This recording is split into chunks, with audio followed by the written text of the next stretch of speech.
Bertocht et ses collaborateurs se sont intéressés à mieux comprendre pourquoi des élèves du secondaire aux États-Unis vivaient des périodes d'instabilité par rapport à leurs aspirations professionnelles. En fait, ils voulaient comprendre qu'est-ce qui se passe, comment ça évolue pour voir autant de variations là, dans la stabilité et la congruence des projets de ces jeunes-là, plus particulièrement en lien avec de l'ordre des pensées relatives à son avenir, l'état de prise de décision ou encore la performance à un cours d'éducation à la carrière.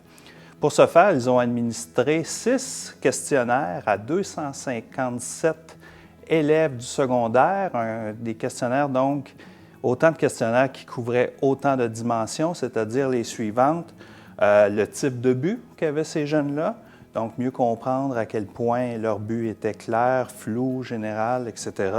L'état de réflexion sur son avenir professionnel, donc depuis quand ils y pensent, de quelle manière ils y ont pensé. L'état de prise de décision relative à la carrière, où ils en sont par rapport aux démarches, aux actions posées. La satisfaction avec ses choix de carrière, donc avec ses choix de carrière antérieurs et le choix de carrière qu'ils sont appelés à prendre. Est-ce qu'ils sont à l'aise? Est-ce qu'ils sont contents, pas contents d'avoir à prendre cette décision-là? La tension vécue par rapport à ces décisions de carrière, donc là encore en rétrospective avec son passé, et finalement la performance aux activités d'un cours d'éducation à la carrière que tous ces jeunes aux États-Unis avaient reçu. Les résultats des auteurs ont permis d'identifier 4 corrélations entre l'instabilité des buts et des aspirations professionnelles avec d'autres dimensions. Donc, autrement dit, ils ont observé que plus grande est l'instabilité des buts professionnels chez les jeunes qui ont des pensées négatives par rapport à leur avenir, ce qui comprend des pensées à l'égard d'eux-mêmes face à l'avenir ou encore des pensées à l'égard de l'avenir comme tel, extérieur à eux-mêmes, le marché du travail, les formations, etc. Également, des insatisfactions relatives à ces choix de carrière. Donc, lorsqu'ils repensent à des décisions qu'ils ont prises, ils vivent de l'incertitude. Donc, plus cette incertitude-là, latente ou qui poursuit la personne demeure présente, plus grande est l'instabilité. Également, des tensions relatives à ces décisions de carrière. Par exemple, d'avoir pris une décision, mais de s'être dit « Est-ce que j'ai fait le bon choix de ça? Parce que j'avais également considéré telle autre option. Est-ce que j'aurais dû davantage aller vers telle autre option que celle-ci? » Donc, quand il demeure des doutes, des questionnements, c'est souvent porteur d'une plus grande instabilité dans les buts professionnels et finalement de faibles performances scolaires.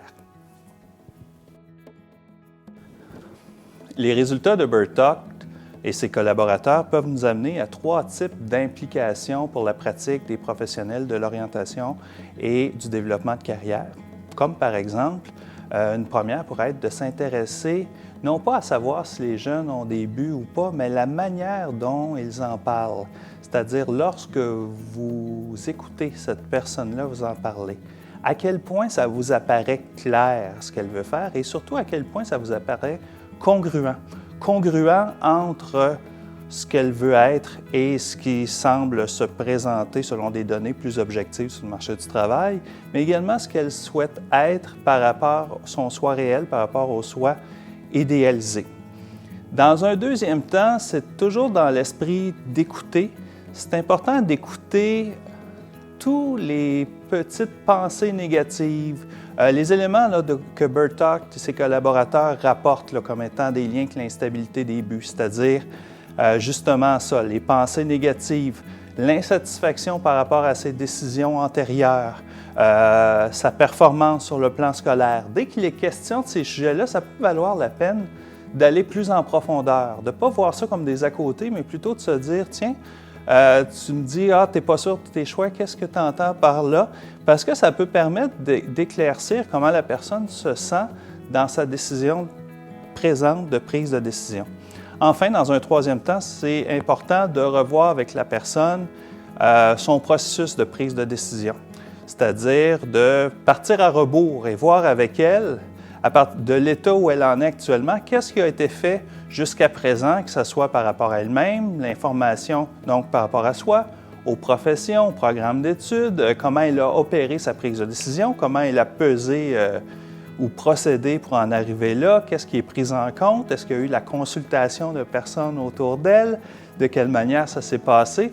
Ça semble beaucoup de matière, mais pour un professionnel de l'orientation et du développement de carrière, ce sont évidemment des aspects qui sont dûment intégrés là, lorsqu'on est à l'écoute d'un client.